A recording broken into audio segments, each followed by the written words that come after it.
My current belief is that our governance runs on a can-kicking philosophy, by which I mean they don't solve problems, they apply patches to kick the issue further down the road to maintain the status quo.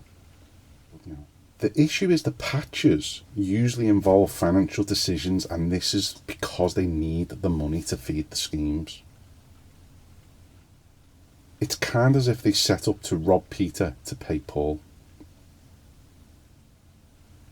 I believe that the loosening of the regulations on financial solar fits this narrative precisely. The government needs money, so what better way to get it than getting ordinary people to buy things that they're told that they need, but then wrap it up like they're doing us the favour.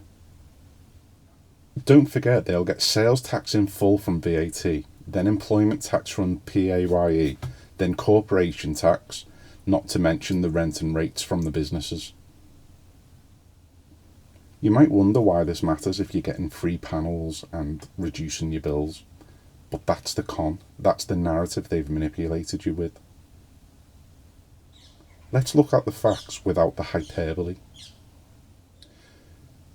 You'll be buying a system that costs full price at likely £12,000 to £16,000.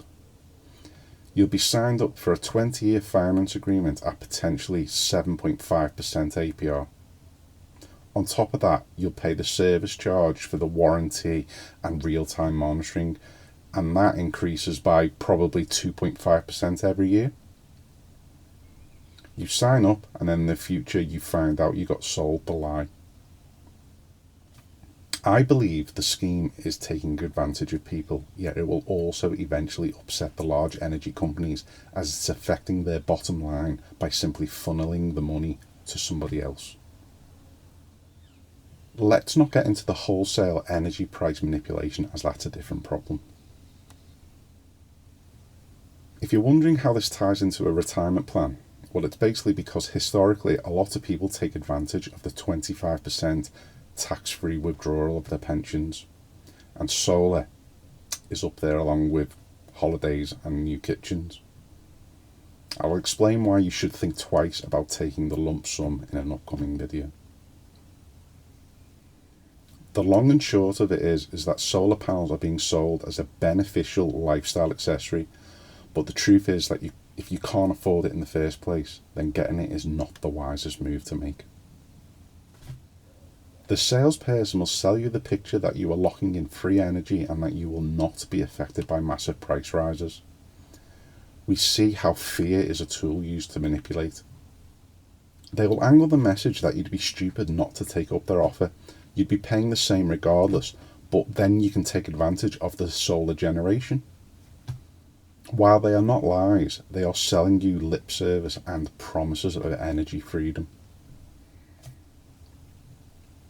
As they say, ignorance is bliss, and I do believe many people will fall into this financial trap and be blissfully unaware that their perceived benefits are robbing them of their future financial freedom. And the sad part is that they don't care, as their future self doesn't exist to them, but it will. Right, let's put some figures to it so we can visualise.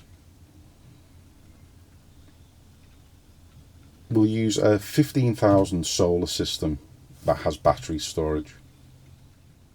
What other solar panels research shows is that it can take 12 to 15 years for the break-even point on the cost of a solar system. The battery likely lasts 10 years before problems, and the solar panels themselves will last 20 years, but the performance will drop. In black and white terms, you may get 5 years benefit from a solar system, assuming you pay upfront the full cost and have no issues with the system or with maybe your roof leaking. What happens when you can't cover the cost up front? This is where the financial regulations have been relaxed so that they can provide loans for the solar panels.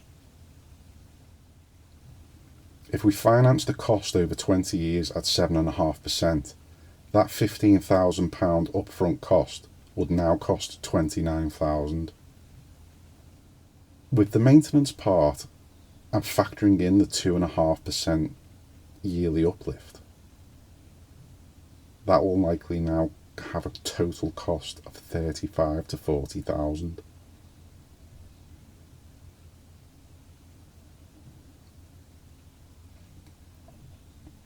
So if it took 15 years to pay off a £15,000 investment, we could say that 40,000 could take 40 years to break even.